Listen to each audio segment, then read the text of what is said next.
Alex never thought his biggest problem would be explaining to a tiny dragon why cereal doesn't count as a proper breakfast. But here he was, sitting on his apartment floor at 7 in the morning, having the strangest conversation of his life. It all started 3 days ago when his grandmother passed away. Alex had always been close to her, spending countless afternoons listening to her wild stories about ancient kingdoms and magical creatures. Everyone in the family thought she was just a creative storyteller, but Alex loved those tales. Anyway, when it came time to clean out her old house, Alex volunteered. The place felt different without her warm laugh echoing through the rooms. As he packed boxes of old books and vintage jewelry, he couldn't shake the feeling that something important was hidden somewhere in the house. That's when he found the attic door. Funny thing was, he visited this house hundreds of times but never noticed that door before. It was painted the exact same color as the wall, almost like someone wanted it to stay hidden. The wooden steps creaked under his feet as he climbed up. The attic was dusty and filled with old furniture covered in white sheets. But in the far corner, sitting on top of a carved wooden chest, was something that made him stop in his tracks. It was a stone, about the size of a basketball, but perfectly smooth and warm to the touch. The surface had swirling patterns that seemed to move when he wasn't looking directly at them. Next to it was a leather journal tied with a red ribbon. Alex picked up the journal first. The pages were filled with his grandmother's handwriting, but the words looked like no language he'd ever seen. There were drawings too, sketches of dragons, ancient castles, and people wearing crowns. One drawing caught his attention immediately. It showed a young man who looked remarkably like Alex, standing next to a small dragon. Curious and slightly freaked out, Alex carefully lifted the stone. It was heavier than it looked, and that warmth seemed to pulse like a heartbeat. He decided to take both items back to his apartment, figuring they were family heirlooms worth keeping. That night, Alex placed the stone on his coffee table and tried to translate some of the journal entries. Using online tools, nothing worked. The symbols didn't match any ancient language he could find. Frustrated and tired, he went to bed, leaving everything on the table. Around 3 in the morning, Alex woke up to a strange sound, like someone tapping on glass. He stumbled to the living room and nearly fainted at what he saw. The stone had a crack running down the middle, and a soft golden light was seeping out. As he watched in complete shock, the crack widened and something small and shiny poked out. A tiny dragon head appeared, no bigger than a baby bird. The creature had iridescent scales that shifted between blue and silver, and bright amber eyes that looked ancient despite its small size. It pushed its way out of the stone completely, stretched its miniature wings, and looked directly at Alex's brother. The dragon said in a voice that sounded like wind chimes, "Is it really you? I have been waiting for so very long." Alex sat down hard on his couch, convinced he was having the most vivid dream of his life. The dragon, meanwhile, shook off bits of stone and flew over to perch on the arm of the couch, studying Alex's face with those intelligent eyes. "You look just like the others in your family line," the dragon continued, tilting its head. "Though, you seem quite surprised to see me. Did your grandmother not prepare you? This isn't real." Alex muttered, rubbing his eyes. "Dragons don't exist, and they definitely don't talk." The little dragon looked offended. "I am very real, thank you. Very much. My name is Ravi, and I am your bonded companion. Your grandmother was my previous partner, though she grew too old to handle the responsibilities that come with our bond." To prove his point, Ravi lifted Alex's coffee mug into the air, without touching it, then gently set it back down. Alex's mouth fell open. "How did you do that?" "Magic, obviously," Ravi said, as if it was the most normal thing in the world. "Dragons have been using magic for thousands of years, but we can only reach our full potential when partnered with someone from your bloodline." Alex stood up and started pacing around his small apartment. "This is crazy. Magic isn't real. Dragons aren't real. I'm probably having a breakdown from all the stress of losing Grandma." Ravi flew over and landed on Alex's shoulder, his tiny claws gentle but firm. "I know this is overwhelming. Your grandmother went through the same shock. when her dragon companion first appeared to her 60 years ago. But Alex, you need to understand, our world is in danger, and you're the only one who can help. The way the dragon said his name made Alex pause. He hadn't introduced himself yet. How do you know my name?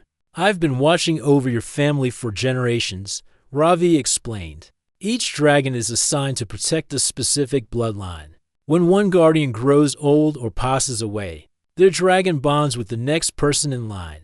You're the last of your line, Alex. If something happens to you, the protection your family has provided for centuries will be lost. Alex sank back onto the couch, his head spinning. Protection from what?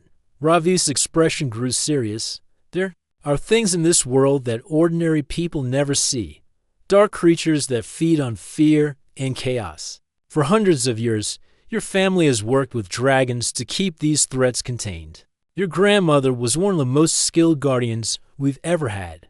Looking at the leather journal on his coffee table, Alex started to understand why his grandmother had filled it with strange symbols and dragon drawings. It wasn't fantasy, it was a record of her real experiences. But I don't know anything about fighting monsters or using magic, Alex protested. I work at a bookstore and spend my free time playing video games. I'm probably the least heroic person you could find, Ravi chuckled. A sound like tiny bells ringing. Heroes aren't born, Alex. They're made through the choices they make when faced with impossible situations.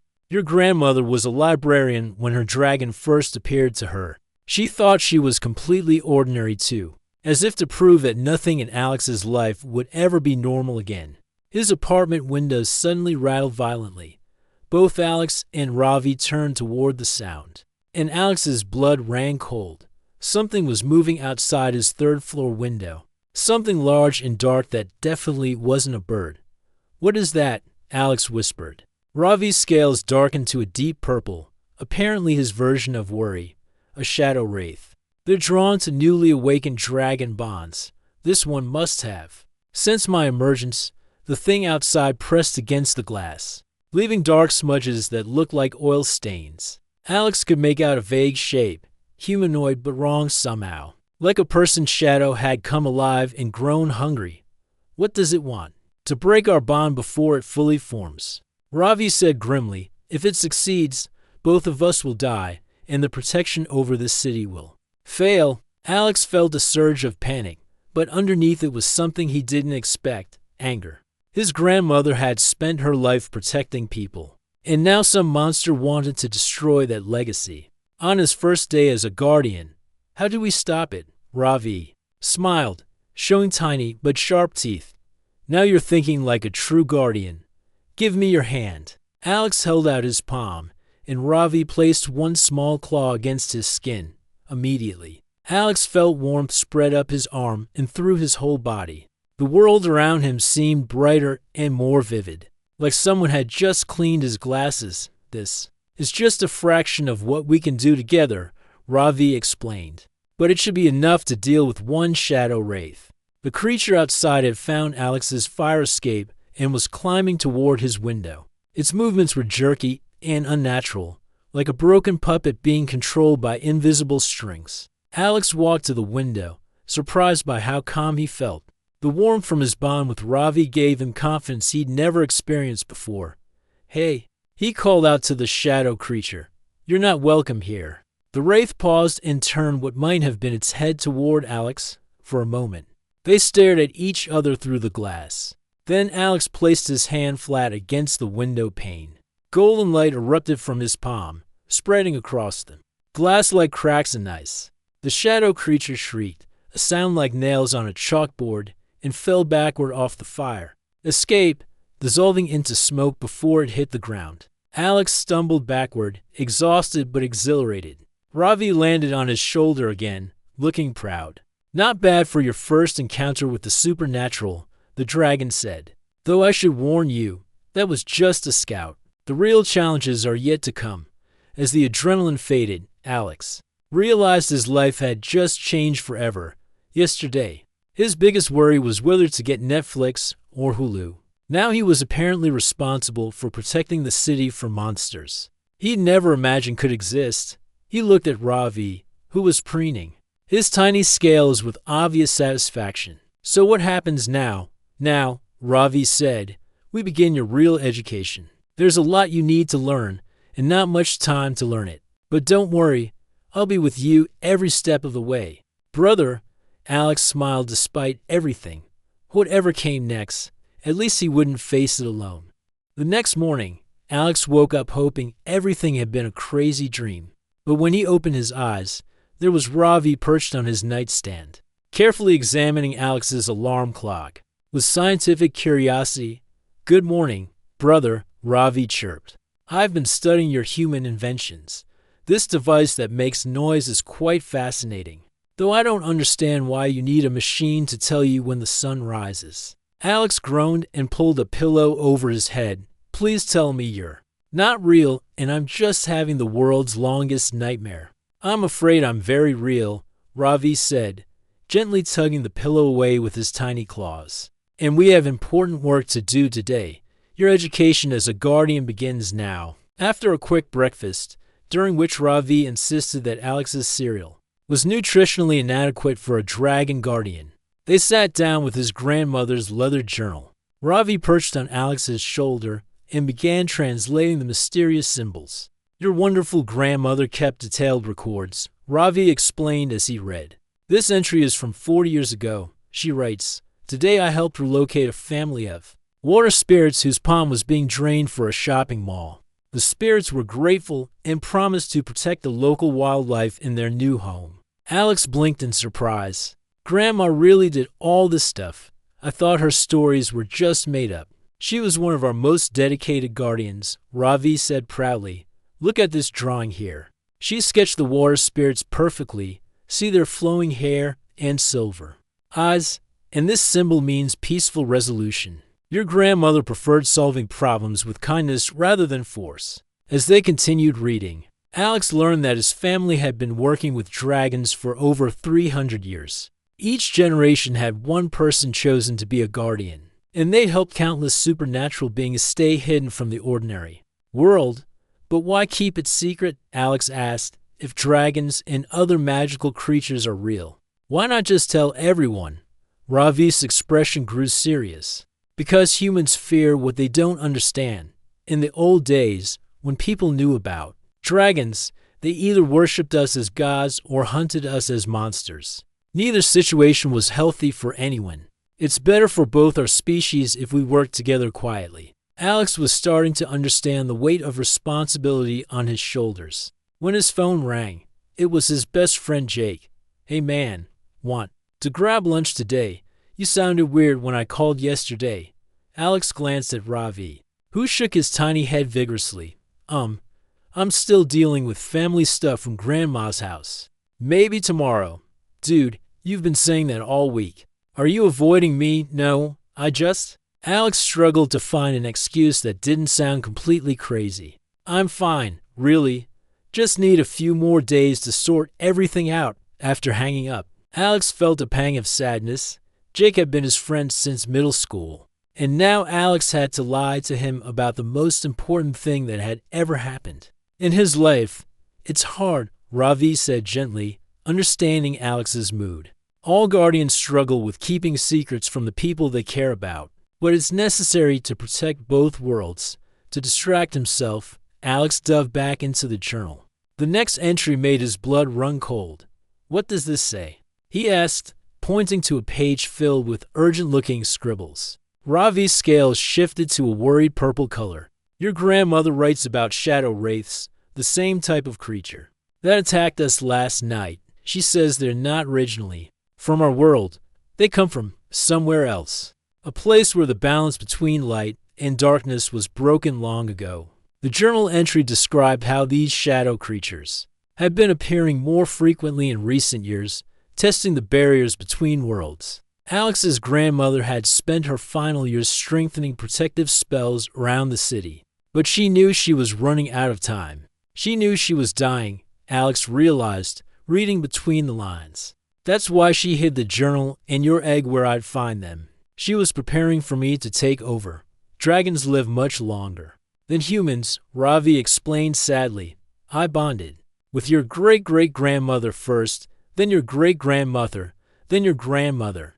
Each time, saying goodbye is difficult, but the work must continue. Suddenly, Ravi's head snapped up, his amber eyes wide with alarm. Alex, we need to leave your apartment right now. Why? What's wrong? I sense something approaching.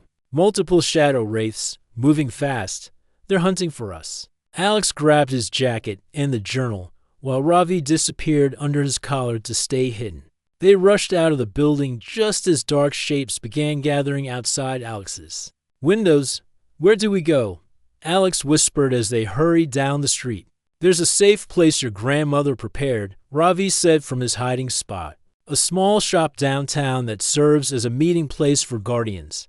The owner's like us. 20 minutes later, Alex found himself standing in front of an old bookstore called Ancient Wisdom. The dusty windows displayed crystals, old maps, and books about mythology. It looked like the kind of place tourists visit to buy novelty items. The bell above the door chimed as they entered. Behind the counter stood a woman in her 50s with silver-streaked hair and kind eyes. She looked up from an old book and smiled knowingly. You must be Alex, she said warmly. I'm Luna. Your grandmother told me about you. You knew her? Catherine was my mentor when I first became a guardian 30 years ago. She taught me everything I know about working with dragons. Luna gestured toward the back of the shop. Come, let's talk privately, in the back room. Ravi emerged from Alex's collar and stretched his wings. Luna's eyes lit up with delight. And you must be Ravi. Catherine showed me sketches of you when you were still in your dormant state. You're even more beautiful than I imagined. A soft trill came from somewhere near the ceiling. Alex looked up to see a dragon about the size of a house cat perched on a bookshelf. This one had deep green scales and wise golden eyes. That's Sage, Luna explained. She's been my partner for 3 decades now. Sage glided down to inspect Ravi, and the two dragons touched noses in greeting. Alex felt a warm sense of belonging, finally. He wasn't the only person dealing with something this extraordinary. The shadow wraiths are getting bolder, Luna said, pouring tea for everyone. They attack you much sooner than we expected. Usually, new guardians get at least a week to adjust before facing their first real threat. What do they want? Alex asked. To break the barriers between worlds, Luna replied grimly. In their dimension, shadow creatures consume everything, all light, all life, all hope. Now they want to do the same here. Dragon guardians are the primary force keeping them out. Sage chirped something to Ravi, who translated for Alex. She says there are only 12 active guardian pairs left worldwide. That's not many to protect the entire planet. Alex felt overwhelmed. How am I supposed to help save the world? 3 days ago, I didn't even know magic was real. Luna reached across the table and patted his hand. Your grandmother felt the same way when she started. So did I. The secret is taking it one day at a time. You don't have to save the world tomorrow. You just have to be ready for whatever today brings. Over the next few hours, Luna taught Alex the basics of working with Ravi. She showed him how to share energy with his dragon partner, how to sense supernatural presences, and how to create simple protective barriers. The bond between dragon and guardian grows stronger with trust and practice. Luna explained as Alex successfully made a small ball of light appear in his palm. Your grandmother and I used to practice together every week. What happened to the other guardians? Alex asked. Luna's expression grew sad. Some grew old and passed on their responsibilities to family members, like your grandmother did with you. Others, she paused, others fell in battle against the shadow creatures. Each loss makes the remaining guardians more important. As the afternoon wore on, Alex began to understand the scope of his new life. He would need to balance his normal job and friendships with secret guardian duties. He'd have to learn to fight creatures most people couldn't even imagine. And he'd have to make decisions that could affect the safety of both the human and magical worlds. But as he watched Ravi playing with Sage, and saw the grateful smile on Luna's face when he successfully completed a simple spell, Alex realized something important.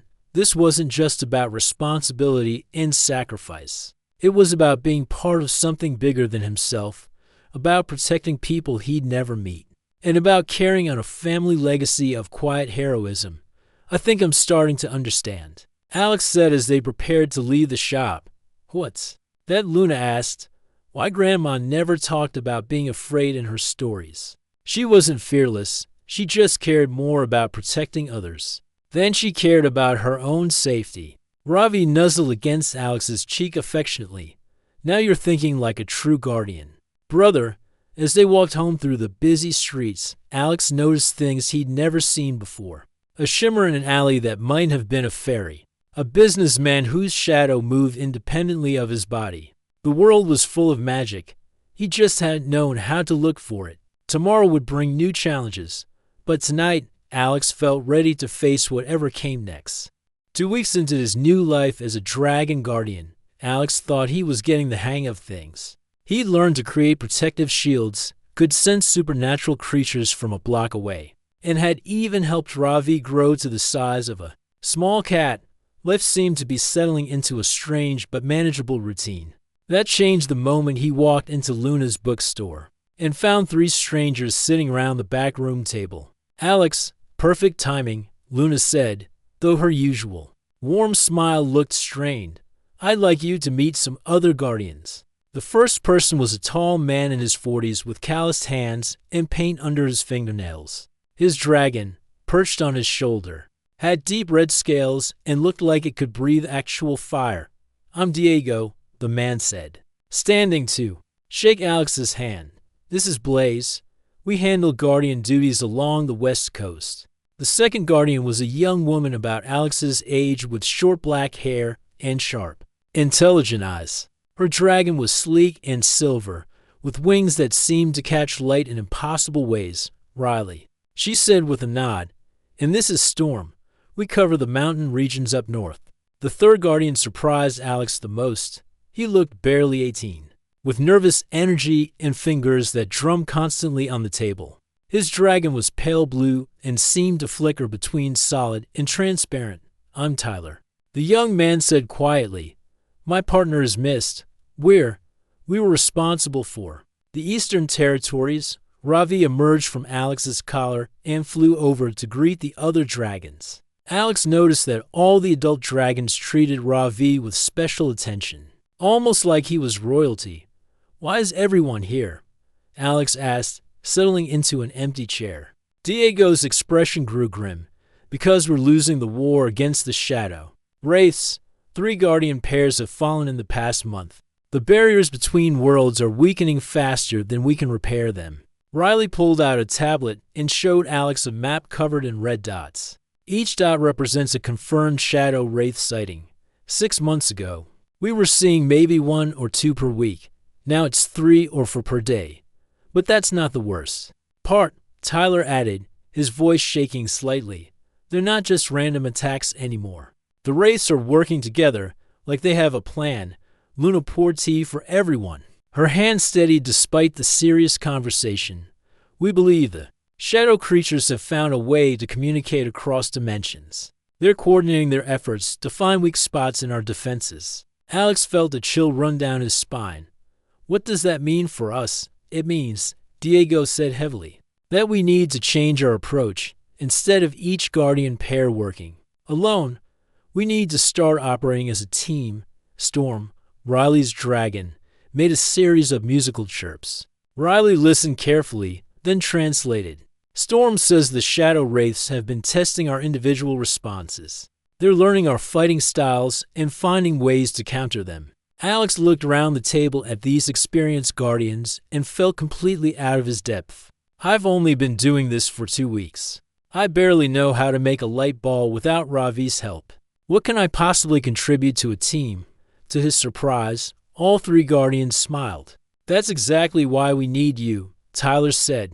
The shadow wraiths haven't studied your techniques yet. Plus, Ravi is special. Special how? Alex asked.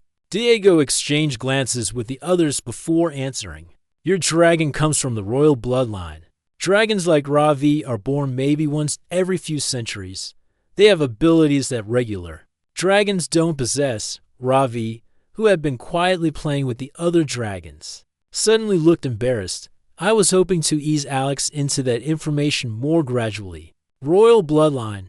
Alex stared at his tiny companion. What does that even mean? Blaze, Diego's dragon, spoke in a deep, rumbling voice that somehow conveyed warmth despite its power. It means, young guardian, that your partner can do things the rest of us cannot. He can amplify the abilities of other dragons, strengthen the bonds between guardians, and access types of magic that have been lost for generations. Alex felt overwhelmed again. First he learned he was responsible for protecting the city. Then he discovered his family had been doing this for centuries. Now he was finding out that his dragon partner was some kind of magical prince. I just want to help people, Alex said quietly. I didn't ask to be special or royal or anything like that. Riley leaned forward. None of us asked for this responsibility. I was studying to be a veterinarian when Storm hatched from her egg in my dorm room. Diego was working construction. Tyler was still in high school. But we're here because someone has to be. The difference, Luna added gently, is that you have the potential to unite all the guardian pairs into something stronger than we've ever been before. Your grandmother suspected this when she saw how Ravi's egg responded to your family line. Tyler's dragon mist flickered to full visibility and spoke in a voice like whispered wind. The shadow wraiths fear royal dragons above all else. That's why they attacked you so quickly after Ravi hatched. They wanted to eliminate the threat before you could discover your true potential. Alex stood up and started pacing around the small room. Ravi flew over and landed on his shoulder, providing comfort through their bond. What happens if I can't do what you're all expecting? Alex asked. What if I'm not strong enough or smart enough? What if I make a mistake and people get hurt? Then we'll be there to help you. Diego said firmly. That's what being part of a team means. We support each other. Riley nodded. Besides, you've already proven yourself. Luna told us about how you handled your first Shadow Wraith encounter. Most new Guardians freeze up completely the first time they see one. And Tyler added with a shy smile, you can't possibly make worse mistakes than I did when I started. I accidentally turned my high school principal's office into a tropical rainforest, trying to practice weather magic. Despite his worries, Alex found himself laughing. Seriously? It took 3 weeks for all the exotic plants to die, and nobody could ever figure out where the family of parrots came from, Tyler said, grinning. The principal still has trust issues with the weather forecast. The mood in the room lightened considerably. Alex realized that these weren't mythical heroes or perfect warriors. They were just ordinary people who'd been thrust into extraordinary circumstances, just like him. So what's the plan? Alex asked, settling back into his chair. Luna spread out a detailed map of the city. We've identified 3 locations where the barriers between worlds are weakest. The Shadow Wraiths will likely try to break through at one of these points. Within the next few days, Diego pointed to different spots. On the map, if we position Guardian pairs at each location, we can respond quickly no matter where they attack. But we'll need to stay in constant communication. And that's where you come in, Riley told Alex. Royal dragons can create mental links between Guardian pairs. If Ravi connects all of us, we can coordinate our responses in real time. Alex looked at his tiny dragon companion, who was now the size of a house cat but still seemed impossibly small for such a big responsibility. Can you really do that? Ravi's scales shimmered with confidence. I can try, brother. My abilities grow stronger every day, especially when I'm with you, together. We might be able to create a network that keeps all the Guardians connected. There's one more thing, Luna said, her voice carrying a note of warning. Working as a team means trusting each other completely. You'll be sharing thoughts and emotions with the other Guardians through the Dragon Link. There's no hiding fears or doubts when your minds are connected. Alex thought about this for a moment. He'd spent the past 2 weeks trying to figure everything out on his own, worried about appearing weak or incompetent. The idea of having his thoughts exposed to these experienced Guardians was terrifying. But as he looked around the table at their faces, determined, kind, and just as worried as he was, Alex realized something important they weren't expecting. him to be perfect. They just needed him to be part of the team. When do we start? Alex asked. Diego smiled. How about right now? We need to practice the mind link before we face the shadow wraiths for real. As the 5 dragons arranged themselves in a circle on the table, Alex felt a familiar warmth spreading through his chest. But this time, it was different, stronger, and more complex. Through Ravi, he could sense the other guardians' emotions. Diego's steady determination, Riley's fierce protectiveness, Tyler's nervous excitement, and Luna's deep wisdom. For the first time since this whole adventure began, Alex didn't feel alone. He was part of something bigger than himself, something that had been protecting the world for centuries. And with his new family of guardians beside him, he was ready to face whatever the shadow wraiths could throw at them. The real battle was about to begin. The mental connection between all 5 guardian pairs felt like having 4 extra voices in Alex's head, and it took some getting used to. When Riley felt anxious about something, Alex could sense it as a flutter in his stomach. When Diego focused intensely on a task, Alex felt that same laser-sharp concentration. It was overwhelming at first, but also oddly comforting. 3 days after establishing the team link, their preparation time ran out. Alex was at his regular job at the bookstore when Ravi's voice suddenly filled his mind with urgency. Brother, they're coming. All of them at once, through the dragon connection. Alex felt the other guardian's immediate response. Diego was in the middle of painting a house. His brush clattered to the ground as Blaze alerted him. Riley had been grocery shopping when Storm's warning hit her like a bolt of lightning. Tyler was actually in class when Mist materialized beside his desk, causing his professor to faint. Where?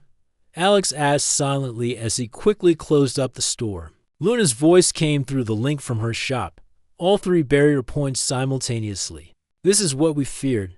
They're not just attacking randomly anymore. They have a strategy. Alex felt his heart racing as he ran through the streets toward the closest barrier point, the old cemetery on the hill. Through Ravi's enhanced senses, he could feel the shadow wraiths gathering like a storm front, darker and more numerous than anything they'd faced before. There are so many. Tyler's worried voice whispered through the connection. At least 20. At each location. Stay calm. Diego's steady presence reminded them all. We've trained for this. Trust each other and trust your dragons. As Alex reached the cemetery gates, he could see them, dozens of shadow wraiths flowing between the tombstones, like living darkness. But these weren't the random, animalistic creatures he'd encountered before. These moved with purpose, forming organized ranks as if they were soldiers in an army. Ravi landed on his shoulder, now grown to the size of a small hawk. They're trying to thin the barriers between worlds by attacking all 3 points at once. If even one location falls, they'll be able to bring through something much worse than wraiths. Worse how? Alex asked, creating a protective shield of golden light around himself as the first wave of shadow creatures noticed his presence. The things that command the wraiths, Ravi said grimly. Shadow lords, beings of pure darkness that consumed entire civilizations in their own dimension. Through the team link, Alex felt the other guardians engaging their own battles. Riley and Storm were holding off wraiths at the old bridge downtown, using wind and lightning to keep them from crossing the water. Diego and Blaze had turned the abandoned warehouse district into a fortress of fire, creating barriers that the shadows couldn't penetrate. But Tyler was struggling. His location at the power plant was swarming with more wraiths than the young Guardian could handle alone. Alex could feel Tyler's panic through the connection as Mist desperately tried to create fog barriers to slow down their attackers. Tyler needs help, Alex said to Ravi. Can we get to him? Not without abandoning our own position, Ravi replied, breathing a stream of silver fire that dissolved 3 approaching wraiths. But maybe we don't need to leave. What do you mean? Ravi's scales began to glow with an inner light that Alex had never seen before. Royal dragons can do more than just connect minds, brother. We can share power across distances. Alex felt something new flowing through their bond, not just Ravi's magic, but a deeper connection to the ancient dragon bloodline. Through that connection, he could sense Tyler's exact location and emotional state. Tyler, can you hear me? Alex projected through the link. Alex, how are you talking to me so clearly? It's like you're right here. Ravi's sharing power with you. Use it. Don't hold back. Alex felt his own energy flowing through the dragon connection toward Tyler and missed. It was exhausting, like running a marathon while solving complex math problems. But Alex could sense Tyler's confidence growing stronger. At the power plant, Tyler's next attack was devastating. Instead of his usual gentle fog, Mist unleashed a freezing blizzard that turned the attacking wraiths into ice sculptures. The young guardian's surprised laughter echoed through the mental link. I can't believe that worked. Tyler's joy was infectious, giving all the guardians a boost of energy. But their celebration was short-lived. Through the cemetery, Alex saw something that made his blood run cold. The shadow wraiths weren't just attacking anymore. They were arranging themselves in a complex pattern around the old mausoleum in the center of the graveyard. Ravi, what are they doing? His dragon companion's scales darkened with worry. They're creating a summoning circle. If they complete it, they'll tear open a permanent gateway between dimensions. Alex could see the pattern taking shape, dozens of wraiths moving into precise positions, their dark forms creating geometric shapes that hurt to look at directly. In the center of the pattern, reality itself seemed to be bending and twisting. Everyone, we have a problem, Alex broadcast to the team. They're trying to open a permanent portal at my location. Diego's voice came back grim but determined. Can you disrupt the pattern?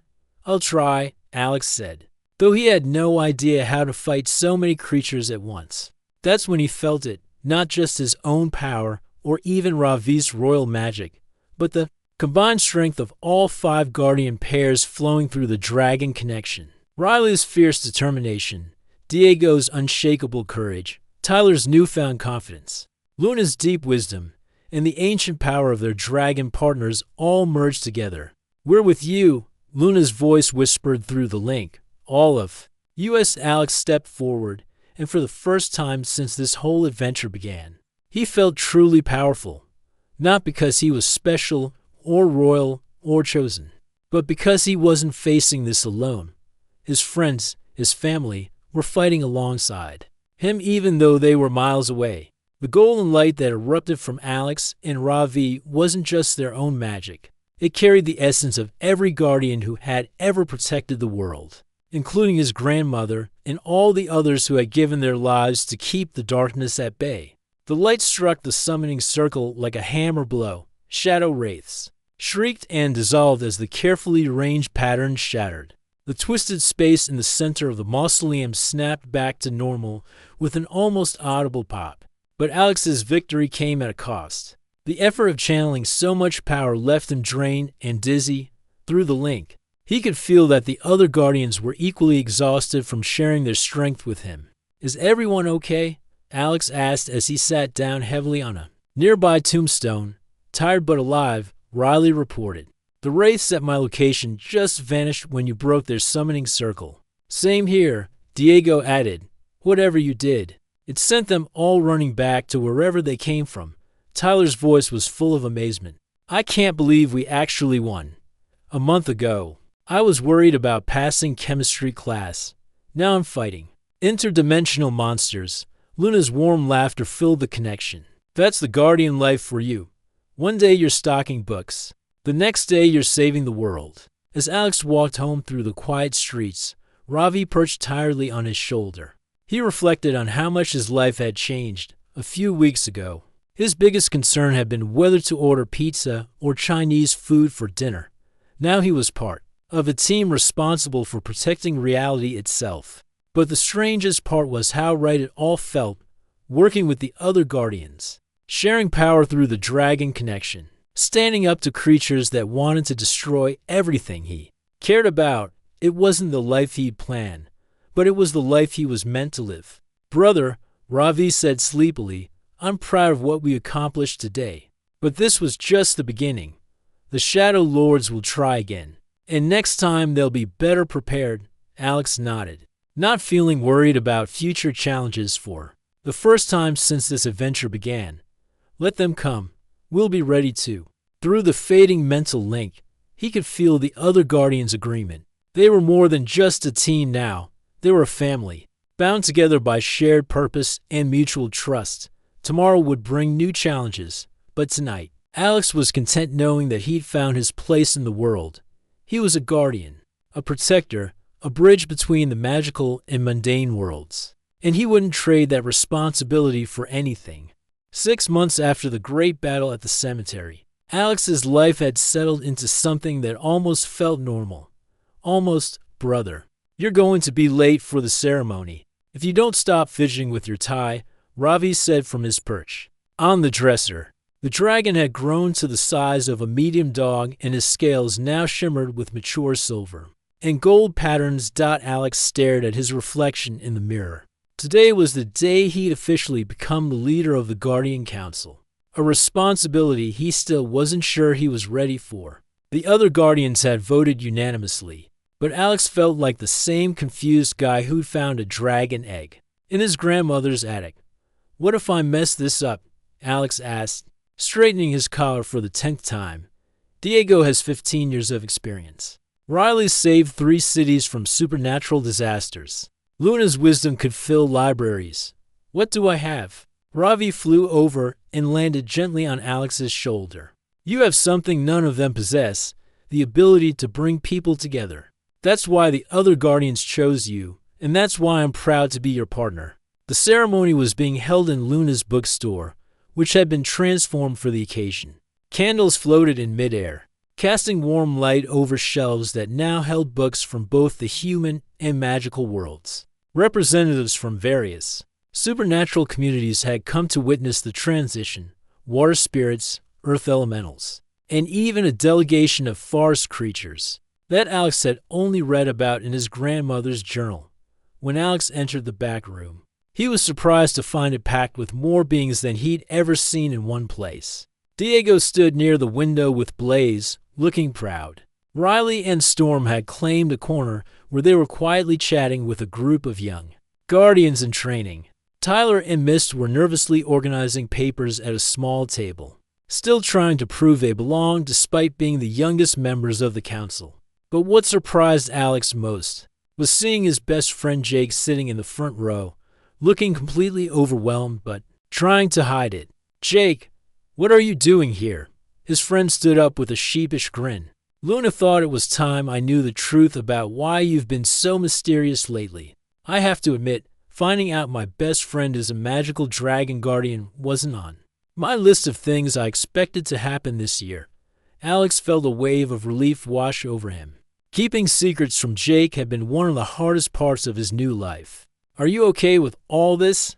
I know it's a lot to take in. Jake gestured around the room at the floating candles and diverse crowd of magical beings. It explains so much, actually, like why you always seem to know when bad weather is coming, and why that weird guy with the glowing eyes ran away from you at the coffee shop last month. He was a minor demon trying to steal people's good luck. Alex explained. Ravi scared him off, right? Sure, that's totally normal. Jake laughed. Look, I don't understand any of this magical stuff, but I understand you. You've always been the guy who helps people even when it's inconvenient. Learning that you're literally saving the world just makes sense. Luna called for everyone's attention, and the room grew quiet. She stood beside an ornate wooden chair that Alex recognized from his grandmother's house. Apparently, it had been the traditional seat of council leaders for generations. We gathered today to witness the beginning of a new era, Luna announced. For centuries, Dragon Guardians have worked in isolation, each pair protecting their assigned territory alone. But recent events have shown us the power of cooperation and shared purpose. Diego stepped forward, carrying an ancient-looking scroll. The Shadow Wraith invasion taught us that our enemies are evolving. They work together, plan together, and strike together. To defend against them, we must do the same. Riley joined him, holding what appeared to be a crown made of intertwined dragon scales. This isn't just about choosing a leader. It's about creating a new kind of guardian council, one that brings together human and dragon wisdom to face whatever threats emerge in the years to come. Tyler, despite his nervousness, spoke with surprising confidence. Alex has shown us that being young doesn't mean being weak, and that asking for help isn't the same as admitting failure. Under his leadership, we've already prevented 3 major incursions from other dimensions. Alex felt his cheeks burning with embarrassment. I couldn't have done any of that without all of you. That's kind of the point. None of us can protect the world alone. Exactly. Luna said with a warm smile. And that understanding is why you're the right person to lead us into the future. As the ceremony continued, Alex found himself thinking about his grandmother. She'd spent 60 years keeping the world safe, working mostly alone with only her dragon partner for company. The loneliness must have been overwhelming at times. But now, Guardians would never have to face that isolation again. When it came time for Alex to take the ceremonial oath, Ravi perched on the arm of the ancient chair and spoke the dragon portion of the ritual in a voice that carried the authority of centuries. I, Alex, promise to serve as a bridge between worlds, Alex said, the words feeling right as he spoke them, to protect those who cannot protect themselves, to seek wisdom and counsel with others, and to remember that true strength comes from unity, not power. The crown of dragon scales felt surprisingly light when Riley placed it on his head. It was warm, like Ravi's touch, and Alex could sense the approval and support of every guardian in the room flowing through it. But the real surprise came after the ceremony, when Luna presented Alex with a gift from the supernatural community. They wanted to show their appreciation for your leadership during the Shadow Wraith crisis. She explained, handing him a small crystal pendant. It's a communication device that will let you stay in touch with alive creatures around the world. Alex held up the pendant, and it immediately began glowing with soft blue light. Voices in various languages filled his mind. Water spirits thanking him for protecting their river homes. Mountain elementals expressing gratitude for preserving their ancient sites. And even a few dragons from distant lands welcoming him to leadership. This is incredible, Alex said, feeling overwhelmed by the global network of beings he was now connected to. I had no idea so many different creatures were working together. Your actions over the past 6 months have inspired cooperation that hasn't existed for centuries, Diego explained. Supernatural beings who've been hiding from each other are starting to share information and resources. As the celebration continued into the evening, Alex found himself in quiet conversation with Jake on Luna's back porch. Ravi was inside, entertaining a group of young Guardian trainees with stories about his royal dragon ancestors. So what happens now? Jake asked. Do you get a secret base and a fancy uniform? Alex laughed. Nothing that exciting, mostly. I'll be coordinating between different Guardian teams and making sure everyone stays connected. Think of it as being the manager of a very unusual customer service department. Customer service for magical creatures? Something like that. When a family of brownies in Oregon has trouble with a logging company, or when storm spirits in Florida need help relocating before hurricane season, they'll contact the council. We'll figure out how to solve the problem without revealing magic. To the ordinary world, Jake nodded thoughtfully. It sounds like you're building something that's never existed before. That's the idea. My grandmother's generation focused on keeping the magical and human worlds completely separate, but separation led to misunderstanding and conflict. Maybe it's time for a different approach. Through the window, Alex could see Luna teaching a group of young Guardians how to properly communicate with their dragon partners. Tyler was demonstrating weather magic to some fascinated Earth elementals. Riley and Diego were deep in conversation with representatives from several different supernatural communities, planning joint training exercises. You know what I think, Jake said. I think your grandmother would be proud of what you've built here. You've taken everything she taught you about protecting people and found a way to make it bigger and better. Alex felt Ravi's warm presence in his mind as his dragon partner joined the conversation telepathically. Jake is right, brother. You've grown from someone who wanted to help people into someone who's teaching others how to help each other. As the evening wound down and the various guests began to leave, Alex realized that this wasn't really an ending. It was a beginning. The Shadow Wraith invasion had been just the first test of their new cooperative approach. There would be other challenges, other threats that required Guardians to work together. But for the first time since finding that dragon egg, Alex felt truly confident about the future. He wasn't just a reluctant hero anymore. He was a leader, a teacher, and a bridge between worlds that had been separate for too long. So, Jake said as they prepared to head inside, "When do I get to meet more of your magical friends? Because I have to admit, this is way more interesting than my accounting." Class, as Alex grinned. "How do you feel about helping establish the first human-run support network for Guardian families? We need someone trustworthy to help newly awakened Guardians adjust to having a double life." "You mean like a supernatural guidance counselor?" "Exactly. Like that." As they walked back into the warm, candle-lit bookstore, Alex felt a deep